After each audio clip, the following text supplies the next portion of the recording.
ito na nga, no? Time check tayo. It's 7:41 na. Kahit mag-jeep tayo, kasya naman ang jeep eh. Kagaya pa yan. Okay lang, wala namang ulan.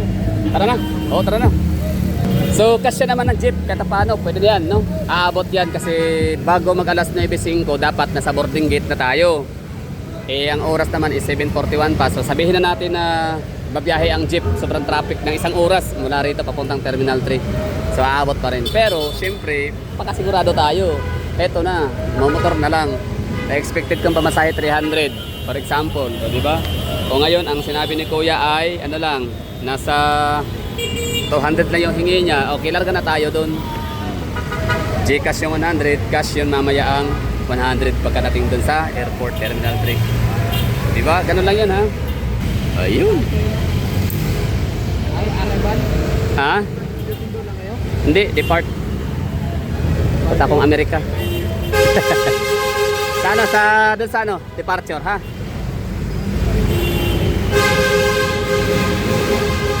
Ano kayo, joyride kayo, ano?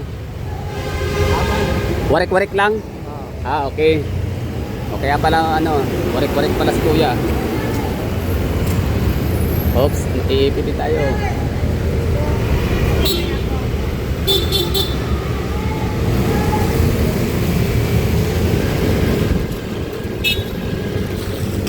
O yun ha, time check 7:40 to. Panigurado na natin to na hindi tayo maiwanan kasi kung mag-chip nga tayo, pwede pa rin naman, hindi naman matraffic na masyado. Sabi pa natin ano, masyadong traffic, hindi naman lalagpas ng isang oras. So isang oras, no, kasi pa rin yun. Nakakarating pa rin ng Terminal 3 ng ganong oras. Yun na nga, 9:05 dapat nasa ano na, nasa boarding gate na tayo. So ibig sabihin alas 7:43 sakit ng jeep, traffic naabutan ng ano, isang oras. So ganun pa rin, 8:43 pa rin makakarating sa arrival, departure area. Tapos pasok ka agad, wala naman tayong mga bagahe. Alam niyo naman ako pag babiyahe ano lang, no, very chill. Light lang ng mga bitbit ng mga gamit, damit lang, brake, boxer short, yun. Oops, alright.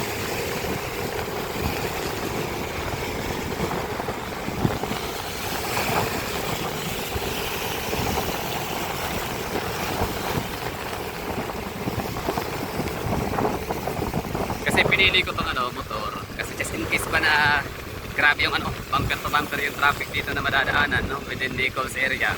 At least man lang itong motor pwede siyang ano, sisingit-singit, no, sa gilid-gilid. Yun ang advantage ng mga motor. So di ba malaking tulong dito kahit paano. Tsaka sila naman ay hindi naman sila din namimilit. Yun na talaga yung rates nila. At totoo lang, mas ano pa nga to eh, mas ngayon parang mas okay to sa akin kumpara sa taxi kasi nga taxi nakikipag ano talaga magpagpartagulan.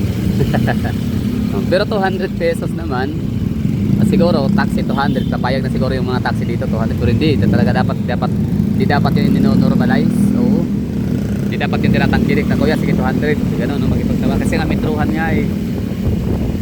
Pangit, dapat nga talaga yan eh, lagyan ng ano, MRT station, airport na o bus station, gano'n para itong mga taxi driver hindi sila ano eh nang nananaga eh, kawawa naman kasi sila, hindi naman kasi lahat ng mga lumilipad nag-aeroplano may pera yung mga yan, yung iba dyan ano lang eh, kasya lang talaga pamasahe yung pera. Gaya nito, di ba? Kabadong malala ko nito, kunyari kung nag-jeep ganitong daloy, mabagal to ha. Kasi yung travel time dito, madaling araw kasi madalas bumabiyahe. Walang ano, hindi aabot ng 10 minuto yung vlog. Oo, nasa 6 minutes lang.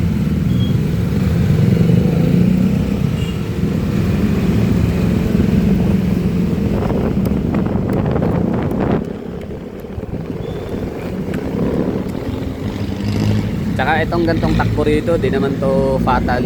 Oo, maliban na lang kung kahit pa maliit, ibig sabihin, mayari masagi ka, kayong dalawa ng driver mo ng motor, natumba kayo tapos dalaga na nasagasahan pa kayo ng nakasunod, di ba? Yun yung ano, yun lang yung delikado. Pero kung talagang yung injured na malala, hindi naman masyado kasi ano nga to, area na to traffic.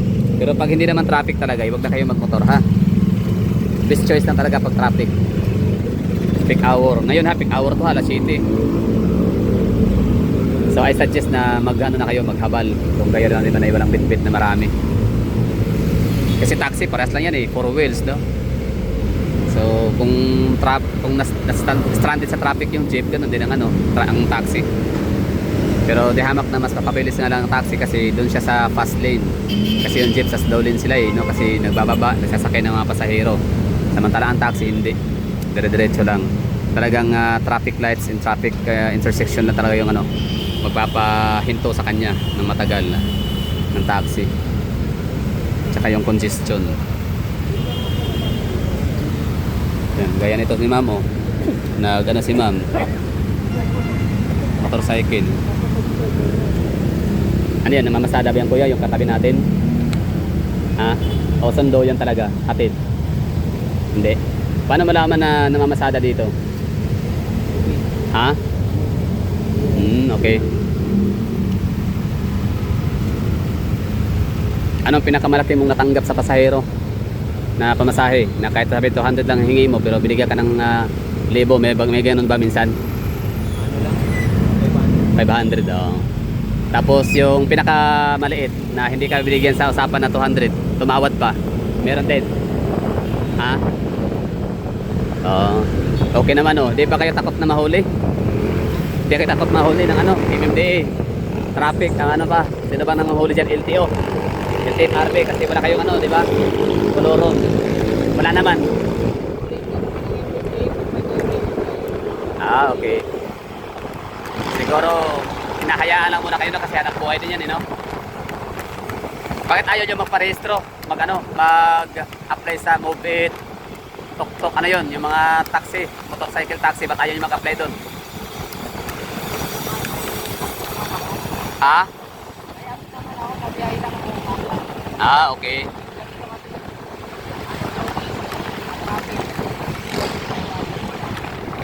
Okay.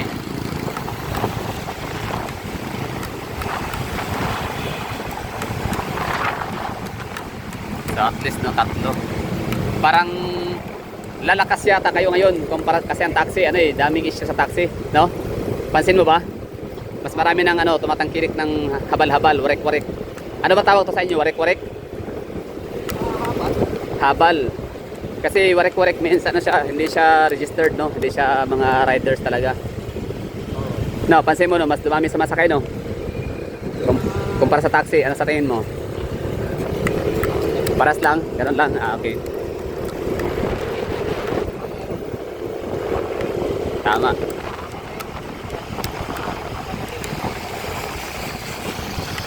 Motor, gaya sa akin, walang bitbit ng mga bagahe, di ba? Motor na. Oo. Kasi taxi, para sa taxi, meron din naman 150. 150 talaga madalas sa taxi.